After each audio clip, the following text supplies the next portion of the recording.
Hello বন্ধুরা, smart গৃহিণী চ্যানেলে আপনাদের স্বাগত। সন্ধেবেলায় শুধু পেট নয়, মনটাও যেন বলে ওঠে খাই খাই।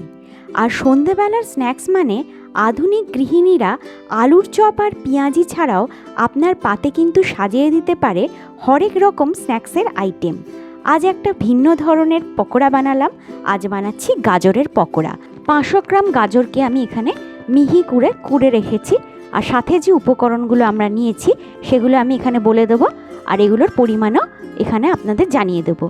প্রথমেই আমি দিয়ে দিলাম 1 চামচ গরম মশলা গুঁড়ো, আর দিলাম 1 চামচ হলুদ গুঁড়ো। স্বাদ অনুযায়ী নুন দেব, আর দিয়ে দিচ্ছি লাল লঙ্কার গুঁড়ো। তবে লাল লঙ্কার গুঁড়োর পরিমাণটা আমি 1/2 চামচ ইউজ করলাম, কারণ আমি এখানে কিন্তু কাঁচা লঙ্কাও দেব। দিয়ে দিলাম চাট মশলা, এটারও পরিমাণ আমি 1 চামচ দিয়েছি। কাশ্মীরি লঙ্কার গুঁড়ো, এটা দিলে পকোড়াগুলো বেশ সুন্দর লালচে রঙের হয়। আর স্বাদ অনুযায়ী এখন নুন দিলাম, তবে নুনটা একটু কম করেই দিচ্ছি, প্রয়োজনে কিন্তু আমরা আবার অ্যাড করব। এবার আমি দিয়ে দেবো জিরে গুঁড়োটা, এতে একটা দারুণ টেস্ট আসে। জিরে গুঁড়োটা একটু রোস্ট করে নিলে ভালো হয়। আমি শুকনো খোলায় জিরে গুঁড়োটা একটু রোস্ট করে নিয়েছিলাম। শুকনো উপকরণগুলো খুব ভালোভাবে মিশিয়ে নিচ্ছি। এরপরে অন্যান্য উপকরণগুলো আবারও অ্যাড করছি। আদা আর রসুনের পেস্ট আমি এখানে 2 চামচ দিয়েছি। 2 কোয়া রসুন আর 1 ইঞ্চি আদা দিয়ে এই পেস্টটা তৈরি করেছিলাম। আমি কাঁচা লঙ্কাটা এখানে অ্যাড করলাম, আর ধনেপাতাটাও অ্যাড করে দিচ্ছি। তবে কাঁচা লঙ্কা, লাল লঙ্কার গুঁড়ো এটা আপনারা নিজেদের টেস্ট অনুযায়ী ইউজ করবেন। পেঁয়াজটা একটু মিহি করে কাটতে হবে। আমি এখানে 2টো বড় সাইজের পেঁয়াজকে মিহি করে কুচিয়ে দিয়েছি। মিহি করে কুচিয়ে দিলে কিন্তু এটা গাজরের সাথে খুব ভালোভাবে মিশে যায়। আর দিয়ে দিলাম বেসন। তবে আপনারা চাইলে বেসনের সাথে একটু চাল গুঁড়িও দিতে পারেন, এতে আরও বেশি ক্রিস্পি হয়। তবে আমি এটাতে দিচ্ছি না। খুব ভালোভাবে উপকরণগুলো মাখিয়ে নিচ্ছি।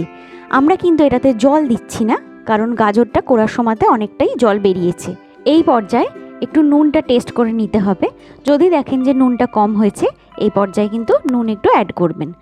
আর এই ডোটা তৈরি করার সময় যদি দেখেন যে বেশি পাতলা হয়ে গেছে, অল্প একটুখানি বেসন অ্যাড করতে পারেন। সুন্দর বল পাকানো যাচ্ছে। এবার এগুলোকে আমরা ভেজে নেব।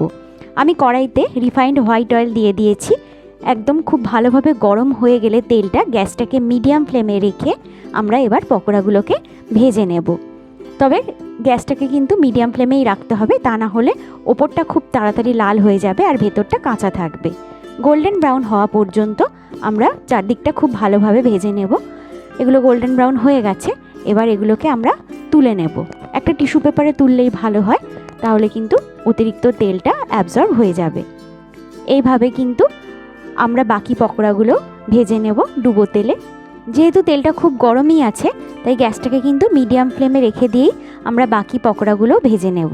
আপনারা এই একই পদ্ধতিতে বিটের পকোড়া, ক্যাপসিকামের পকোড়া এগুলো বানাতে পারেন। তাহলে দেখুন, চটজলদি তৈরি হয়ে গেল গাজরের পকোড়া। আপনারাও যে কোনো দিন এটা বাড়িতে ট্রাই করুন। আর রেসিপিটা ও ভিডিওটা ভালো লাগলে অবশ্যই লাইক, কমেন্ট, শেয়ার করুন। চ্যানেলটা সাবস্ক্রাইব করতে ভুলবেন না। ধন্যবাদ।